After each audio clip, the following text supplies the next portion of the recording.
પાણીથી કરી અને સ્કૂલ સુધીની સુવિધા નથી. તેમ છતાં કોઈ દિવસ એ વિકાસશીલ સરકારના એક પણ હોદ્દેદારોને અહીં મુલાકાત લેવાનો પણ સમય નથી. જ્યારે અહીંયા શિક્ષકની પણ ઘટ છે.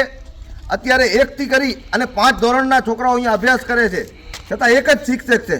ત્યારે પ્રશાસનને મારી વિનંતી છે કે આપના દ્વારા આ સ્કૂલની મુલાકાત લઈ અને તાત્કાલિક ધોરણે આ સ્કૂલનું નવું બાંધકામ થાય અને જે જૂનું બાંધકામ છે તે તોડવામાં આવે અને બાળકોને જે છે તે બાજુના ગામમાં જે સ્કૂલ છે ત્યાં ભણાવવા માટેનો ઓર્ડર પણ કરવામાં આવે, જેથી એમનું ભવિષ્ય પણ ના બગડી શકે અને આગળ જતા તાત્કાલિક ધોરણે આ કામ ચાલુ થાય એવી ગામજનોની માંગણી છે.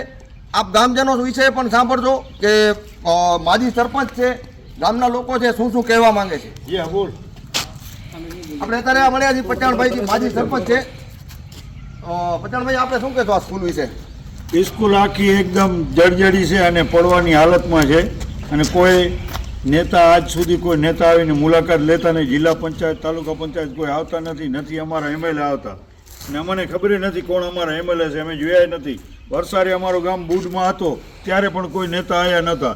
અમારે 1 વર્ષથી પાણી પીવા નથી. હવાડાના ટાંકા એકદમ ખાલી પડ્યા. બાજુના તળાવમાં બહેનો જાય છે લુગડા ધોવા, પીવા માટે, ભરવા માટે. છોકરા નાના લઈ જાય. અમને ડર લાગે એ છોકરા તળાવમાં ક્યારેક પડી જશે તો. જે તાલુકા પંચાયતના પ્રમુખ તો તમારા અહીંયા બંદડીના જ છે. એ હવે અમને કોણ તાલુકા પ્રમુખ છે કોણ જિલ્લા પ્રમુખ એ જ અમને ખબર નથી એમએલએ ની ખબર. પણ અમારા ગામની કોઈ મુલાકાત નવી બંદડીની નથી લીધી કોઈ. અત્યારે પાણી પીવા માટે શું અહીંયા વ્યવસ્થા? પાણી આ તળાવમાંથી પીએ, બાકી અમે વેચાતું લઈ લઈએ ટેન્કર. જે આ વાતો થઈ રહી છે કે કેનાલ, નર્મદા કેનાલનું પાણી, તો એ નર્મદા કેનાલમાંથી કોઈ કનેક્શન ગામને આપેલું કોઈ નથી, કોઈ વસ્તુ નહીં. તો પાણી પીવા માટે વરસાદી પાણી તળાવમાં ભેગું થાય એ પીએ, બાકી અમે ટેન્કર મગાવી વેચાતું પાણી લઈ. ખરેખર આ ગામની પરિસ્થિતિ જોઈને આપણે પણ ન કહેશું કે વિકાસની ખાલી વાતો થાય છે, જ્યારે વિકાસ ખાલી કાગળ ઉપર છે, કોઈ વિકાસ અહીંયા થયું નથી.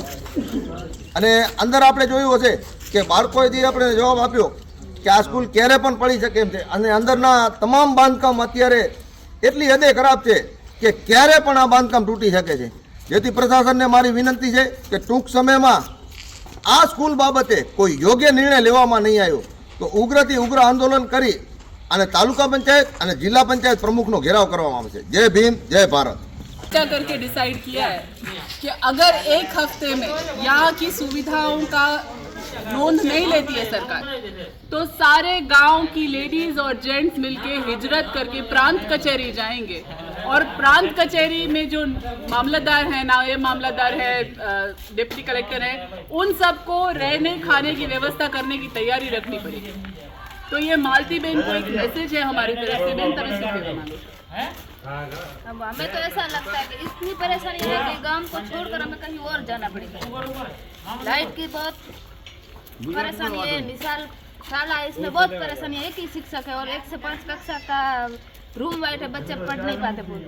लड़कियां पढ़ना चाहती है लेकिन रास्ता खराब है तो वाहन नहीं मिलते तो घर बैठा रहना पड़ता है. आप देख रहे हो, आप सबने ये परिस्थिति देखी अभी.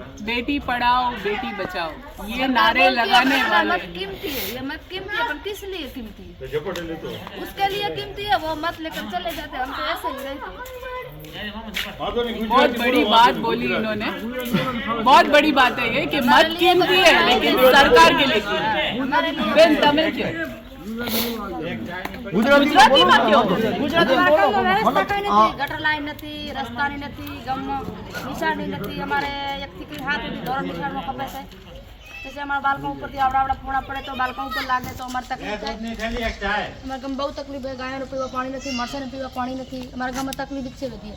મતલબ તમારા ગામમાં 1 થી કરીને શું સુવિધા, જેમ કે ગટરની સુવિધા અત્યારે ગટરની સુવિધા નથી, નિશાળની સુવિધા નથી, સ્કૂલમાં પાણીની સુવિધા નથી. સ્કૂલમાં શિક્ષક કેટલા છે તમારે? એક શિક્ષક 1 થી 3 ને 5 સુધી ધોરણ છે. 1 થી 5 ધોરણ છે ને એક શિક્ષક છે. હા, અમારે 7-8 સુધી ધોરણ કપે આ શિક્ષણ આ નિશાળમાં. પાણીની સુવિધામાં કહેવામાં આવે તો પાણી નથી ને અમારા ગામમાં આવતું જ નથી. આ ટાંકાની બધા બન્યા છે, ટાંકા બન્યા, ટાંકા ઠાલા પડ્યા છે. ટાંકામાં કનેક્શન નથી નાખ્યો. ટાંકા છે જૂના ગામમાં વ્યવસ્થા હોય, સાચોમાં નવા ગામમાં કાંઈ વ્યવસ્થા નથી. ભચાઉથી બંદડી આવવું હોય તો એની સુવિધા કેવી તમારે? બંદડીમાં રસ્તો જ ખરાબ છે. રાશન લેવા માટે ભચાઉ જવું હોય ને તો વાહન નથી મળતા. ઘરે વાહન નથી મળતા. અમારે સરકારી વાહન હાલતા. ત્યારે તમે સરકારને શું સંદેશ દેવા માંગો છો? કદાચ આ બધી સુવિધા તમને ના ઉપલબ્ધ થતી હોય ત્યારે તમે આ સરકારને શું સુવિધા કહેવા માંગો છો? એ અમે અમારું મામલતદાર કહેવાનું ઘેરાવો એટલું જ છે કે કરશું સરકાર ગામમાં. અમારા માટે વ્યવસ્થા કરે. અમે જો જે વ્યવસ્થા નહીં થાય તો અમે કલેક્ટર ઓફિસ જઈને બેસી અમને રોટલા પૂરે બેઠા બેઠા ખાશું. એટલે બેનનું એવું કહેવાનું છે કે જો એક અઠવાડિયાની અંદર આ પાણીની જે પ્રથમ પ્રશ્ન છે એ પ્રશ્નનો નિકાલ નહીં આવે તો બંધડી ગામજનો ભચાઉ નાયબ કલેક્ટર સામે હિજરત કરશે અને હિજરત દરમિયાન એમના પશુઓ એમના સહપરિવારો સાથે ત્યાં નાયબ કલેક્ટર સામે ધરણા પર બેસશે. એટલે પ્રશાસનને હું કહેવા માંગીશ કે આપ તમામ તૈયારીમાં રહેજો. બંધડી ગામ લોકો તૈયાર છે હિજરત કરવા. ત્યારે આ હિજરત એટલે કે આ સરકાર ઉપર એક દાગ કહેવાય કે જે ગામનો વસવાટ થયું અને એ ગામ વસવાટ કયા કારણે હિજરત કરતું હોય કે જેને કોઈ એની સુવિધા નથી મળતી ત્યારે હિજરત કરે છે. એટલે નાયબ કલેક્ટર સાહેબને મારી વિનંતી છે કે જે પાણીનો પ્રશ્ન છે એ અઠવાડિયાની અંદર ક્લીન કરવામાં આવે, નહીંતર બંધડી ગામમાં એક સાથે 1000 માણસોની રહેવાની તથા જમવાની વ્યવસ્થાની તૈયારી રાખે. જય ભીમ, જય ભારત. માં motor driving, safe and sure driving. Driving એ શોખ સાથે આપની મોટી જવાબદારી પણ છે. અમારા ઇન્સ્ટ્રક્ટર દ્વારા સચોટ અને સરળ માર્ગદર્શન. આપની રોજની તાલીમની માહિતી મેળવીને શું અધુરાશ છે એના ઉપર પૂરું ફોકસ કરાય છે.